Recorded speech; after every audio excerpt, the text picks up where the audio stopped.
Hi everyone, I am Rebecca from ChemKnits, and today we are going to dye some stroll fingering white yarn with some black jelly beans. I have dyed yarn with colorful jelly beans before, and I know that the black ones gave some really great color.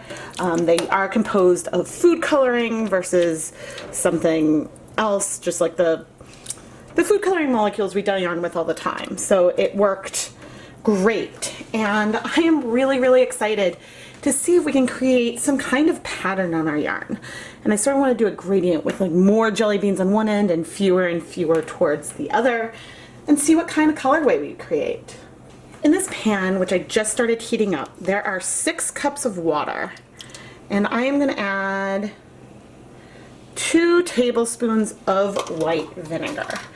I already added the yarn, so I'm just going to sort of like fluff things around. I did pre-soak the yarn for over half an hour in just some plain tap water. But now, once we're heated up a bit, we can start adding the jelly beans. These jelly beans contain a lot of stuff, and oh, there's beeswax in there. Interesting. But in addition to all of the jelly bean flavor and texture type ingredients, we've got red number 40, blue number 1, yellow number 6, and yellow number 5, which I think will look beautiful on our yarn. I still can't believe there's beeswax in jelly beans. But let's start adding these to the yarn. I'm trying to make sure I get to the edge. So I'm adding them sort of thin there. And I'm going really thick here on this other side.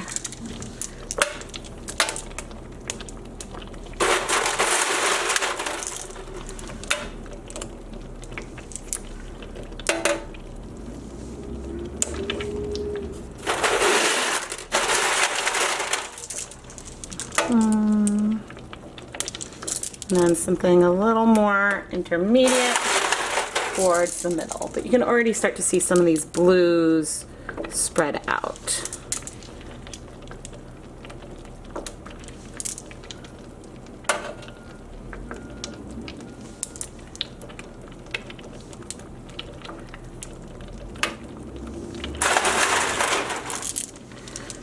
In the heavy section.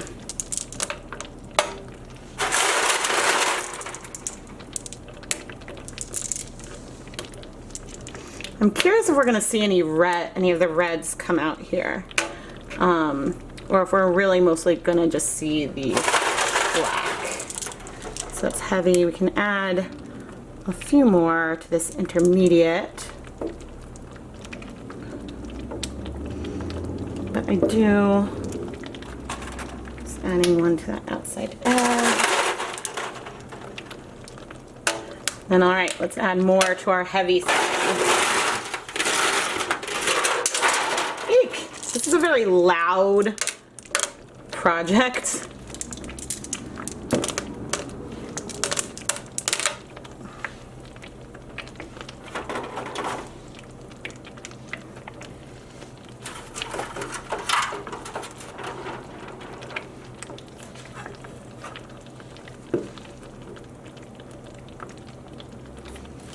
All right, but we've got a pretty gradient of these black beans now.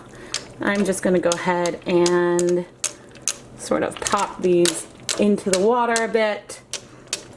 I learned last time that the food coloring is basically around, oh good, I do see the breaking. I see some purples in there. The food coloring is basically around the outside edge. And yeah, this is going to be, I think this is going to be really cool. But anyway, I'm now going to leave this for 10 minutes. We'll come back and see what we can see.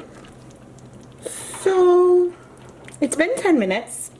We got a lot of bright color over here.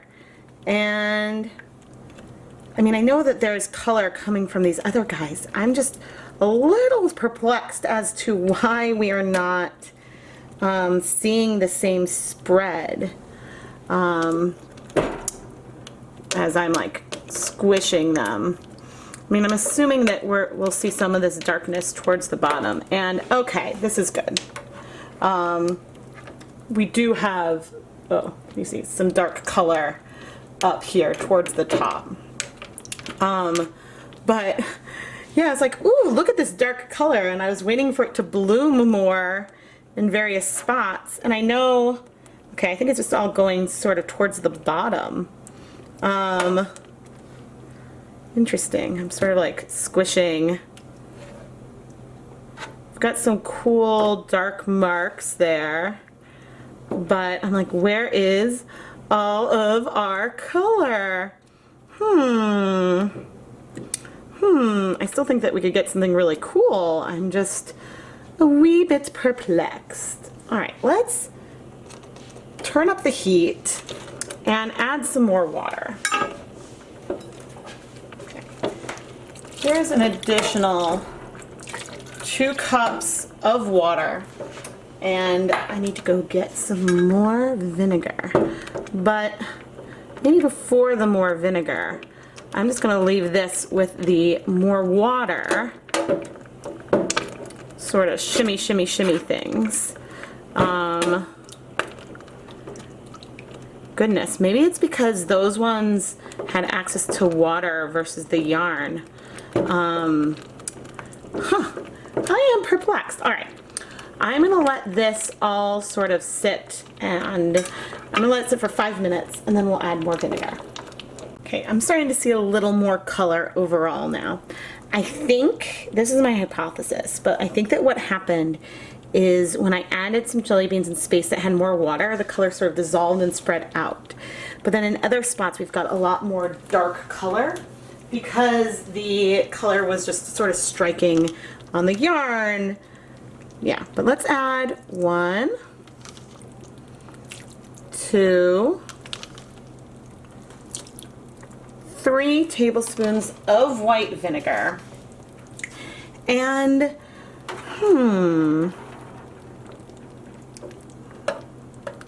Right, I'm seeing a lot of blues in this back area. That's got me excited. It is starting to look like a lot of the color has come off of these jelly beans. You know, we're just starting to see these white sort of interiors left behind. I'm not even going to pop that back in. I did find that the jelly beans themselves I was able to remove them pretty easily last time. So fingers crossed that will happen again. But I'm going to go ahead and leave this, I think, for 10 minutes, and then we will think about removing the yarn. I ended up letting this go for 20 minutes instead of 10, and I just turned off the heat.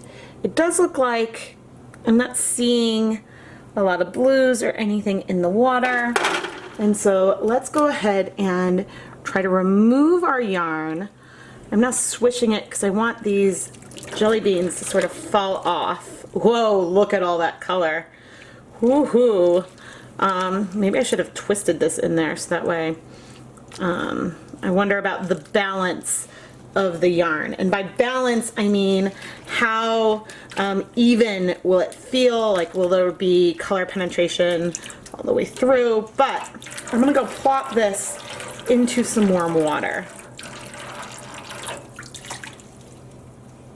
The reason for doing this is that I want to get all these jelly beans off. And by adding it to the warm water, which is a little hot for me to stick my fingers in, but when these jelly beans that are melty are not sort of gonna dry on our yarn. But yeah, I'm sort of going through and trying to find them where I might feel them and popping them out. But you can see that they are just sort of falling off pretty easily. I went ahead and swapped out the water already, and woohoo, we got another couple jelly beans that fell out. I'm not sure if this blue we are seeing is color bleeding, likely color bleeding, but it also could be sort of some of the jelly beans didn't dissolve, or the color didn't dissolve completely. It looks like some color bleeding. But we've got a really, really pretty yarn overall. Since we're able to comfortably handle this in warm tap water, let's go over to the sink and start washing the yarn. There are a few things that we can see right away. One, we definitely have some kind of gradient going on here. And two, we're seeing a lot of bleeding. So I know that this is going to require a fair number of rinses. There also seems to be some kind of like waxy residue type stuff that hopefully will come off. It does seem to be like picking off. I noticed this a bit, and I'm not sure I mentioned it on the first one, so I think it all went away, but you know, we are going to keep rinsing this for a while. Because I mean, while there's like a lot of intact jelly beans, there's a lot of stuff that didn't dissolve as well. Or sorry, that did dissolve. And we don't want that to cool off and stay in the yarn. So I will be doing a number of rinses with dish soap. And if the bleeding continues after for a while, then I might add a splash of vinegar to prevent that. But I will come back and let you know if there is anything notable. The residue seems to be worse in this one, in this yarn, than it was when I used the rainbow jelly beans. I'm not sure if there was a difference between the black versus the colorful jelly beans, or if because I had them sort of concentrated on one region, that's why we can see a lot more wax in some places. But again, if I were to list this yarn in my shop, I would fully disclose this. I mean, technically it is damage to the yarn, and I would fully disclose it in the description, and I would list it at a discount from my normal price. Ignoring the waxy residue for a minute, this colorway is so cool. It's very much like a broken black colorway, and honestly, you don't need jelly beans to create this. You could create this with just some black food coloring, adding more drips to one side, fewer in the middle, and maybe just a handful at the other end. I do think that we got some really great colors here, which is why I am so disappointed by this waxy residue. It seriously is a huge bummer because I created two really fun, pretty skeins of yarn with these jelly beans. That wax. I am Rebecca from ChemKnits, and I'm so bummed by this waxy residue. If I had realized that this residue was sticking around when I did the previous video with the more rainbow skein, I would not have bothered coming and doing this experiment. I was so excited, and I don't know. If you have any suggestions on how I could try to remove this residue, I would be very grateful. But using anything, even unconventional, when dyeing yarn that isn't water soluble, then you're gonna run into trouble. If you would like to check out and maybe bring home some non-damaged yarn dyed in past ChemKnits tutorials videos, check out the ChemKnits Creations Etsy store. I always disclose what materials I use to dye the yarn, and the video titles and publish date are always in the item description. So even if the video hasn't been published yet, you get a little more information already about how I created the yarn that you're considering buying. You can find a link in the video description and the iCard. Don't forget to subscribe, like this video, and leave me a comment to tell me what you thought. I am Rebecca from ChemKnits, and thank you so much for watching.